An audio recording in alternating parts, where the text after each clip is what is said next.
My focus is on a specific level of the film experience, and that is the sonic dimension. And when we think about film, we usually talk about inspiring images, visual effects, but if you think about the fact that 50% of the experience in film and cinema is related to the sonic experience, the acoustic effects and the music, then there's an important element that sometimes is being lost when we talk about, let's say, man-machines in cinema.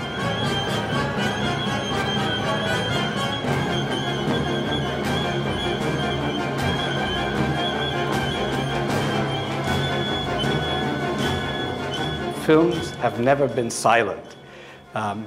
There's always been some sort of a musical accompaniment with films, but when films first were created in collaboration with a specific composer to produce a specific soundtrack, that's when it becomes interesting. And one of the early examples is Fritz Lang's Metropolis, where a classical composer, Gottfried Huppertz, has been asked to create a specific score for the film. And so for me, that is really an early example to see, okay, how is this musically framed? And from there on, I think, since many of these man-machine films also refer to Fritz Lang, I think this is a good starting point. It's a visually important film for things to come in Hollywood. And then the question is also, okay, how did composers respond to the sonic framing of Metropolis and the Maria robot? And what kind of developments can we trace there?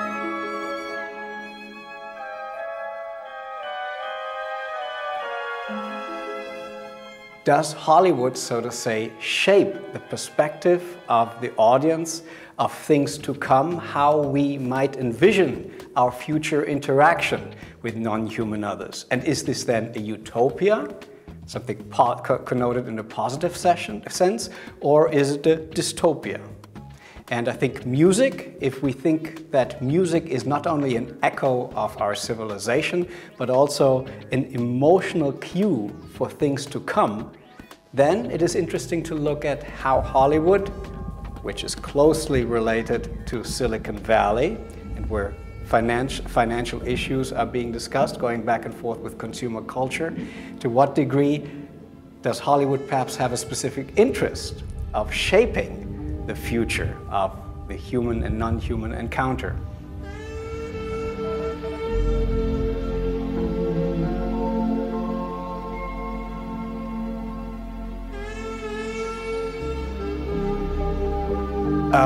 Blade Runner, I think in terms of Blade Runner, the film from 1982 is sonically the more interesting example, because 1982, I think, is a year in which a number of innovative films were being created. Tron, for example, by Disney, where you have Wendy Carlos, who is creating a soundtrack exclusively with Moog synthesizers.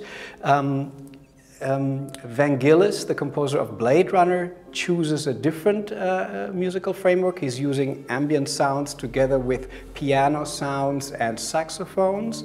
One cue is the so-called Blade Runner blues, which is an interesting framing for the interaction of machines with human beings.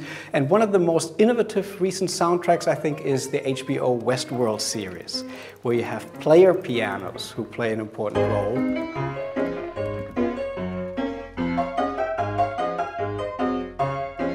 Where the future is transported into an artificial West. And again, we are close with Silicon Valley and Hollywood, and the kind of West that's being shown is, of course, a Hollywood imagination of the West. And how is that framed musically? And I think that's really one of the innovative soundtracks, where you have a score that works with pop music rendered through piano sounds, player piano sounds, envisioning the future through the past.